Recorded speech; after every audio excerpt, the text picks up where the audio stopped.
आधीच शेतकरी विविध संकटांचा सामना करत आहे। गेल्या तब्बल 13 दिवसांपासून अमरावती जिल्ह्यामध्ये पावसाने दडी मारली होती। त्यानंतर काल कसाबसा पाऊस आला आणि त्यामुळे शेतकरी राजा सुखावला आहे। परंतु अमरावती जिल्ह्यातील नांदगाव खंडेश्वर तालुक्यातील मांजरी मसला या गावातील एक शेतकरी जो आहे तो संकटात सापडलेला आहे। काही लोकांनी जर आपण पाहिलं तर या शेतकऱ्याच्या शेतामधल्या हिरव्यागार सोयाबीनवर जर आपण पाहिलं तर फवारणी केली मिरा 71 याची औषधाची फवारणी केली, त्यामुळे ह्या शेतातलं सोयाबीनचं पीक जे आहे ते पिवळं पडलेलं आहे। नुकसान शेतकऱ्याचं झालेलं आहे। आपण दृश्यांमध्ये बघू शकतो या ठिकाणी हिरवगार हे सोयाबीनचं पीक होतं, परंतु ज्या पद्धतीनं या पिकावर जे आहे ते काही लोकांनी जर आपण पाहिलं तर मिरा 71 ची फवारणी केली, त्यामुळे अशा पद्धतीनं सोयाबीनचं हे पीक जे आहे ते पिवळं पडलं असल्याचं शेतकऱ्याचं सांगणं आहे। त्यामुळे मोठं नुकसान या शेतकऱ्याचं होणार आहे। आपल्यासोबत शेतकरी आहे, नेमकं दादा काय प्रकार झालेला आहे, कोण केलंय सर, काय सांगणार? सर, माझं नाव प्रफुल्ल गजेंद्र सोमकोर आहे। हे माझी वंशवाडीची प्रॉपर्टी आहे आणि माझ्या काही नातेवाईकाच्या चुलत भावाच्या नातेवाईकांना फ्रॉड करून ही शेती सातबारा त्यांच्या नावाने केलेला आहे।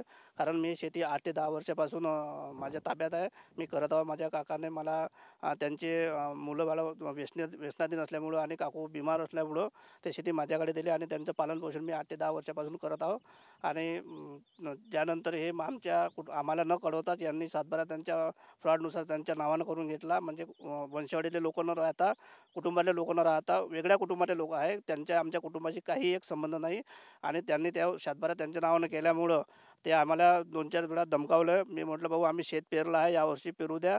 आणि आम्ही त्याला विनंती केली, हात जोडून विनंती केली, पण ते ऐकलं नाही। आणि 21 तारखेला दुपारीमधून काही कंटक लोक, समाजातले गुंड लोक, त्या अमरावतीवाल्यांनी जे काही त्यांचे नातेवाईक असन त्यांनी आणला आणि फवारा या ठिकाणी मारला। पुरं 5 एकरचं शेत माझं निस्तारणीभूत केलेलं आहे। आता तुम्ही तुमच्या उघड्या डोळ्यानं तुम्ही बघू शकता।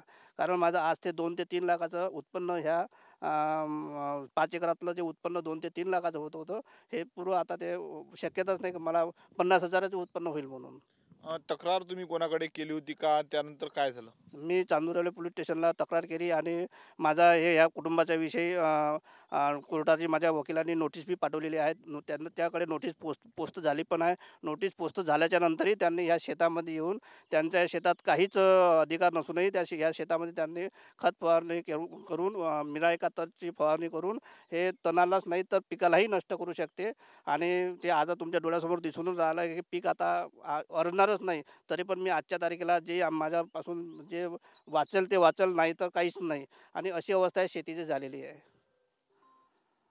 आपण बघू शकतो न्यायप्रविष्ट संपूर्ण हे प्रकरण असल्याचं जे आहे त्यांनी सांगितलेलं आहे। फ्रॉड करून आमच्या शेताचा सातबारा जो आहे तो दुसऱ्यांनी नावं करून घेतला आणि त्यामुळे हे आमची जमीन असल्याचं ते लोक दावा करतात। अशातूनच 8 ते 10 वर्षापासून आम्ही या ठिकाणी पेरणी करत असल्याचं या शेतकऱ्यांनी सांगितलं आणि अशातच काही अज्ञात लोकांनी जे आहे ते या शेतावर जे आहे ते फवारणी केली, ज्या माध्यमातून सोयाबीनचं पीक खराब झालं असल्याचं शेतकऱ्यांनी सांगितलेलं आहे। कॅमेरामन साई कायावार सह मी स्वप्नील उमप, TV9 मराठी, मांजरी मसला, अमरावती।